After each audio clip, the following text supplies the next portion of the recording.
I'm here with Claudia, author of the book Schwerer. Claudia, it's good to see you. Please, could you tell us a little bit about yourself? Yeah, to tell a little bit about myself, I have to go back into the journey. That means I start when I was a child.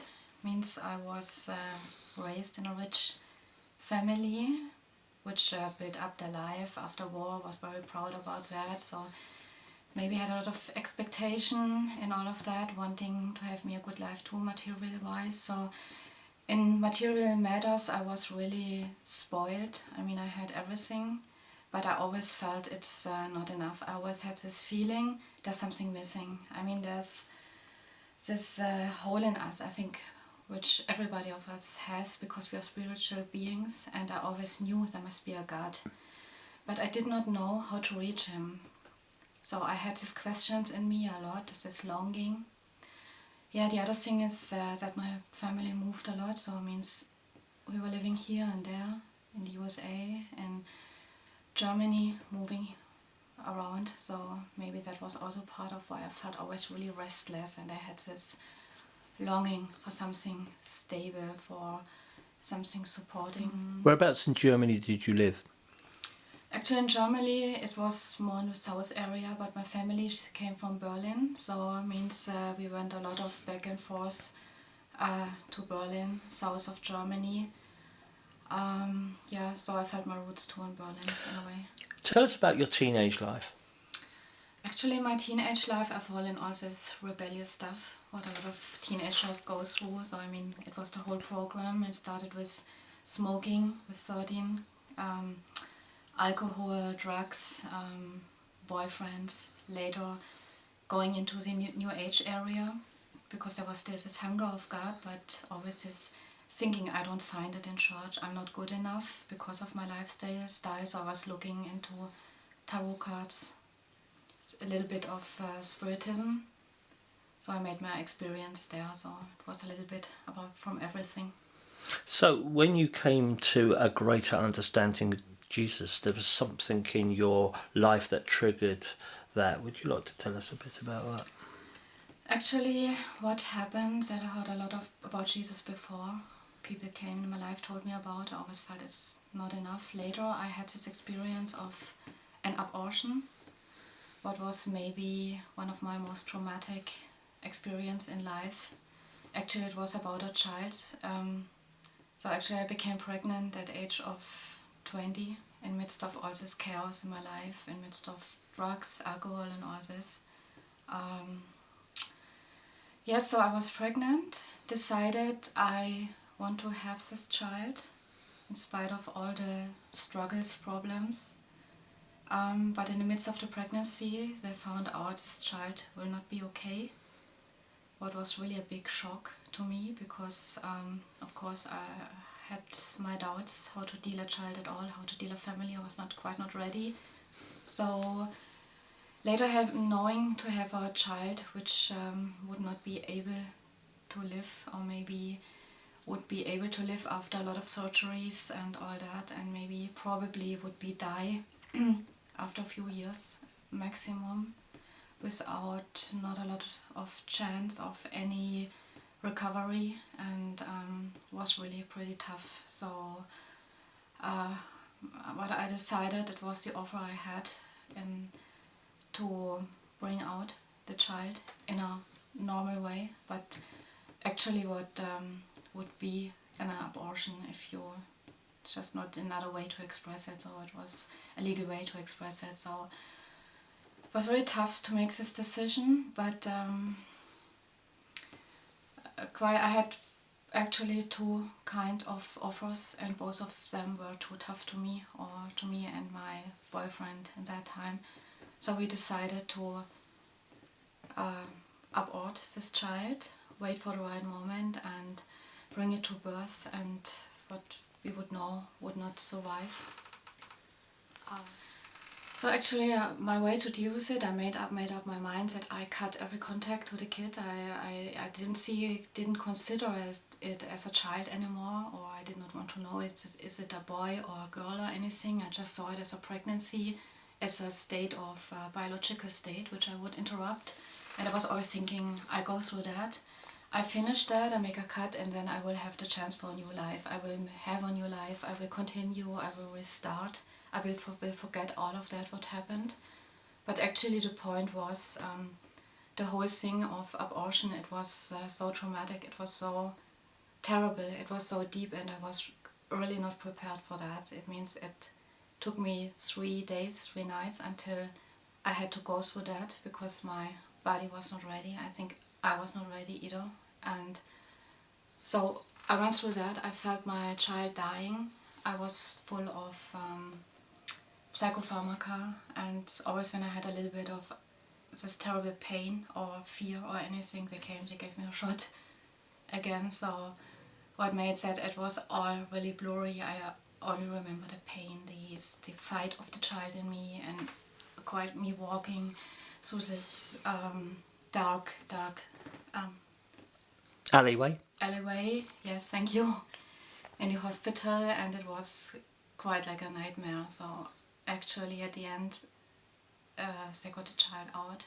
I had a narcotic. I was losing a lot of blood, so I was really physically very, very, very low down, and had to walk through all that. So my first reaction was I put it down. I had these days of shock where I didn't understand what happened, or I did not want to understand. I was just feeling I'm still alive, it's over.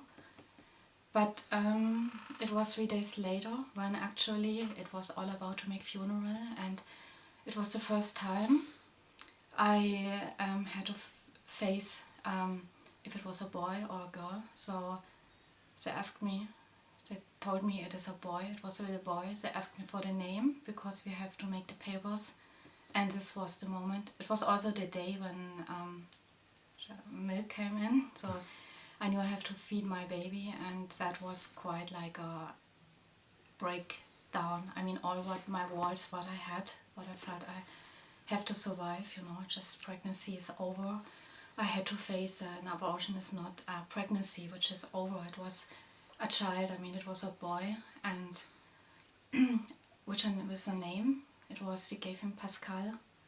What actually I found out later is resurrection. What means, I did not know that in this time, I just thought it's great, but yeah, actually. How did you feel about the abortion?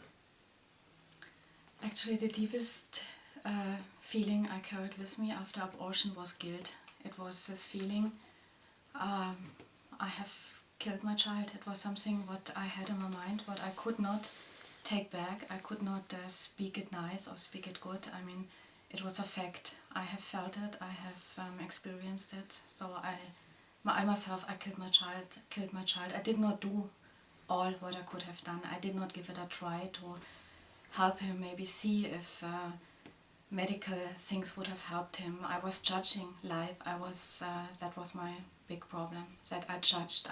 I judged by myself if this life is worth it, is to be lived. Yes. Tell me how Jesus spoke to you during your time. So actually it happened after I had this traumatic experience of the abortion, that I had also carrying this guilt in me, mainly this guilt feeling.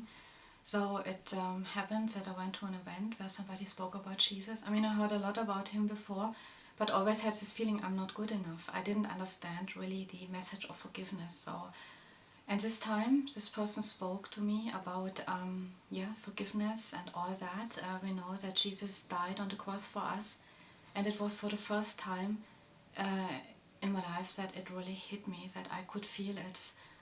It's hard to explain because it felt like I understood it all. It was like my eyes are open. I understood.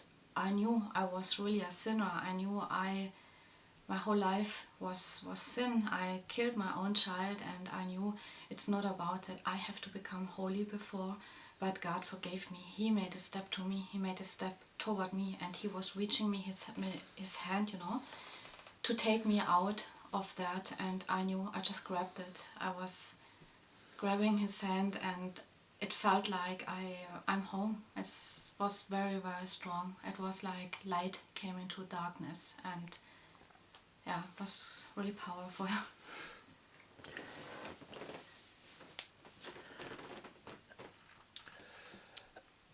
Obviously, this ties in with the book that you've written. Would you like to tell us what inspired you to write the book, and tell us what Schwerer actually means? Actually, Schwerer Mut, it's German, it means heavy. It's kind of a word game. It means schwer, because Schwermut means depression. But if you make the word Schwerer Mut, it means braveness. It means strong braveness. So you can switch these words in two parts. So actually the whole title of my book is Schwerer Mut, which means braveness, and The Long Goodbye of Immanuel. So what inspired me is that after this abortion, I became married. I had 2 more children, and my third child, which so actually I became pregnant another time with my third living child, if you want. And there it happened that I went to the doctor, and they found out again that something is quite not right with this child. So I was facing, in a way, a little bit, it seemed like history repeated. So I had to face the same things, the same questions, and actually this time decided there's no way I abort this child. I mean, I could not, I was afraid to. It would be a child, a suffering child, a child in need, or whatever, how you see that. But wanted to do it different this time.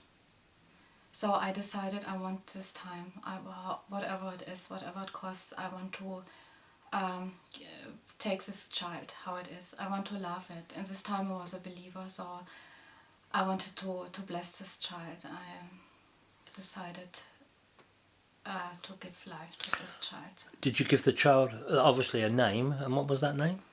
Actually, the name of the child was Emmanuel. I was knowing from the other experience that I really want that this child have a name because it has an identity. And the important thing about Emmanuel is because it's Hebrew, and it means God is with us. And I knew that this is the message. That's the only thing what I had to hold on, what I had to carry on. I knew God is with us, whatever it goes this time, and God will be with us and with this boy. So part of your book talks about the long goodbye of Emmanuel. Would you like to tell me about the processes for how that happened? Yeah, actually, the point was that this child too was not able to live. It means that it died 1 hour after birth. I mean, after birth. I had a cesarean. Caesarean. Yeah, cesarean. Means I was still in narcotic, and my husband, he was holding the child while it was dying. But the thing, it was really peaceful. It was nothing compared to the others. Means I was waking up, and he brought me the child. I was holding it, and I knew it's hard to explain because through the whole process, through the whole pregnancy, through the whole birth, there was something so powerful. In spiritual ways, I could feel really God is with us. Even the birth, it was like angels were there. It's hard to say. It was like birth and death came together. I mean, I have never seen somebody dying before, and besides the feeling in me. But here I had this child, and I knew I give it to birth and it will die right after, because I know it will not be able to breathe, so it will suffocate. But it was something really powerful, and also this child, it was really dying in peace. But I had, what caused me the trouble was later I had this misunderstanding of God. I could not understand why God allowed this twice to me. I had this thinking of I'm a believer, so I have to be blessed. I was praying for healing, of course, and all of that. I was even praying over the dead child. I mean, and I could not understand why I had always was going around with this question, why does it happen to me? And I got no answer really from God, and this shake my face. So I started to write down everything. Sometimes it was really like I have to get up at night and write some thoughts down, sometimes in poems and so. And actually it was kind of walking through by myself to find out, to see where it leads me, and deciding later to make a book out of it, was something like, later it became the issue to really maybe bless people, because I saw quite a process in that. I could see that in all my anger, and so I had a lot of anger against God, and a lot of I was angry with God, and actually, but I saw a process. I saw all the time, God is still there. I like you, and you can't tell me everything. And that quite was kind of a release. That was kind of something I didn't have before. I can be the person I am, and we don't have to hide things. We don't have to be religious. We don't have to be do this and that, and being afraid if I don't do that, God don't bless me. We might not understand Him. We might not have good questions, but God is there. Emmanuel, God is here. Do you mention Pascal in the book? I mention him too. I mention Pascal too, because it was of the history. It seemed to be so related, these two experiences, but it was so different, because in the one thing it was the abortion. It was really running away, doing what seemed first the easy way, what actually was not. I really found out that going through the hard way, what seemed to be the hard way, was the blessed way in all of that. So I mentioned Pascal in that, of course.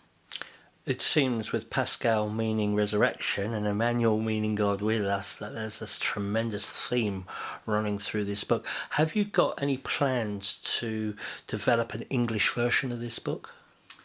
Actually, I was thinking about a few times, because I think that abortion, and actually it's a problem all around the world, and I mean a big part of the world is English speaking, so that was quite an idea, and I'm actually right now thinking about translating the book in English, and maybe give it a try, find a publisher. Definitely a story that I think many women will relate to, and hopefully men as well. The touching thing you mentioned about your husband then holding the dying baby, yet life coming out of that death. Thank you for that. You plan to bring out another book. Would you like to tell us a bit more about that project?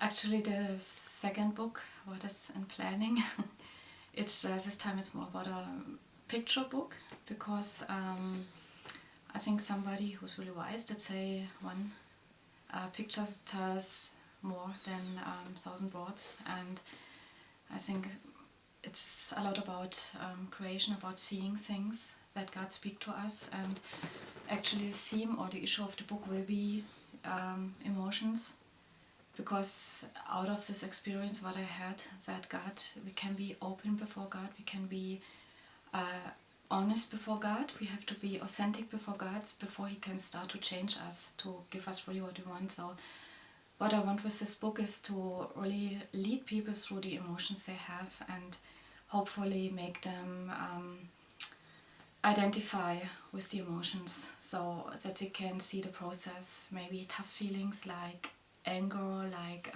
this devastation, this pain, all this, maybe going through that, and leading to the fact that to hope. I mean, God is softening us in this thing, and is speaking into us when we really allow us to open up and go through what God offers us in that, about His hope and peace and faith, and also considering God have emotions too. There's a lot of things, so trying to catch these pictures and really bring it out, express it through that. So what gave you the idea of this second book? Actually, it started that I found out that I really love pictures. I love picture taking, so I bought a new camera, a bigger one, and I started to really get into this area of taking pictures. So I met with a good friend of mine, a photographer, who really helped me a little bit to go into these skills, and actually it developed by the time really to make something like a book out of that. So it actually developed very natural by doing it, and we decided to do something together. He helped me with the skills and bring pictures in, and we put ideas together, and we're just working together on that. And you have quotations and lines from songs that you've seen that you like? Actually, of course, there are songs. Music is always something where you rely on situations like that, but there's one song I really like, and that's called Home Sooner, and that was a sentence what really was like, it was my company on the way along.